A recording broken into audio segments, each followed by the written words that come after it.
What's up, everybody? This is Chris for Digital Room. Welcome back. As you probably noticed, I'm dressed a little differently, but you know, it is what it is. I'm actually working on something very special for y'all, right? So let's drop the logo in.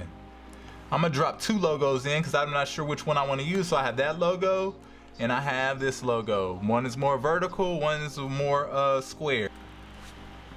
And I'll play around with it. Okay, so essentially this is what you're gonna get. A little bit, I'd rather people recognize my brand a little better, so I don't want to go rock with that. Make it look consistent with the spacing between the letters. Do the best that you can to line these up. So it's like a box. It's making this box shape. Identifying this. Oh, whoa. And again, this is one of the things you kind of sometimes run into happy mistakes. Like, I think this is a good place to have it. It shows my face, it shows my brand,